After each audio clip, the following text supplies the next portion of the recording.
Hello and happy Thursday. My name is Michael Leeserman here with the Trial Guide's tip of the day. The date is May 29th, 2025, and our tip today comes from the book Winning Settlements. This is a chapter called Demand Letters and Other Factors in Obtaining Maximum Case Value, written by Aaron Deshaw. Aaron Deshaw is an excellent trial lawyer and the founder of Trial Guides, and Aaron is here to read the tip today. Thank you for being here, Aaron. Thanks, Michael. Thoroughly discredit their experts in deposition or trial in each case, or hire a co-counsel who can do so. Let the insurer and defense counsel know they would lose the use of their favorite expert if they use them against you. Make motions to strike their experts. I've gotten much better than expected outcomes through striking or limiting defense expert witnesses when their conclusions are based on junk science. So moving to strike when it's junk science, I always have this dilemma. Part of me wants them to come in because sometimes it's so outrageous.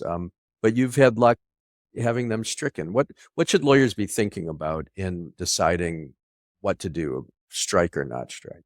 Well, I agree with you actually in some regards. There are times when I'm hired as trial counsel where the lawyer feels that in their geographical, in the jurisdiction or the venue that we're going to be in, it's better to try to strike the issues, like particularly with malingering or somatoform disorder or something like that.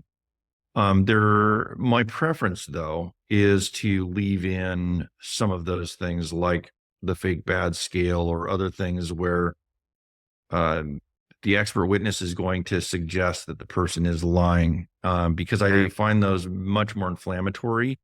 And with many jurors, it's actually better to leave that in and then expose the fraud effectively of using this junk science in order to try to prove something that they can't prove, if that makes sense.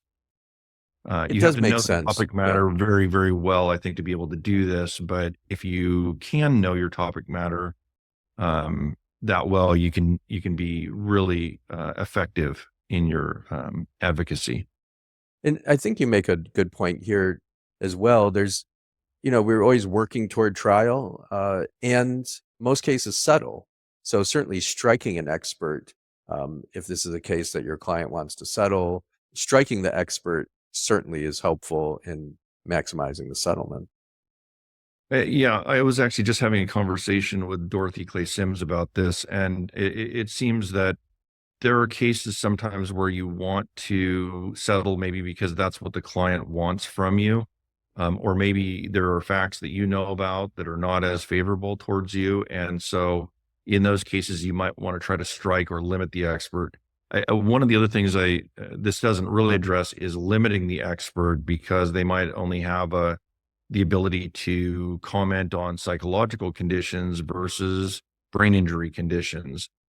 And so you could also use these motions to limit what they can talk about, as an example, because one of the best arguments, I think, is statements of credibility oftentimes won't be admitted by judges because it invades the province of the jury. And so as an example, if you can try to prevent them from commenting on the client's credibility, you can limit them from being able to discuss malingering, as an example, that might be really negative for your case. That makes a lot of sense. Well, Aaron, I want to thank you for sharing your wisdom today, and also thank you for what you do with Trial Guides. You've given trial lawyers access to materials that have made us all better trial lawyers. And my only request is next time I want to see a bunch of Zen lawyer books behind you. Oh, there's actually one right up there. I'm just joking. Like just right there to my left.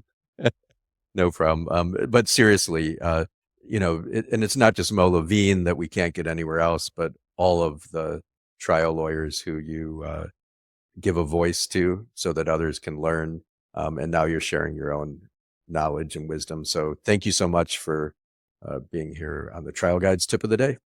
Well, I think thank you very much, and I appreciate you doing the tip of the day every day. It's great for lawyers trying to learn new things. So thank you.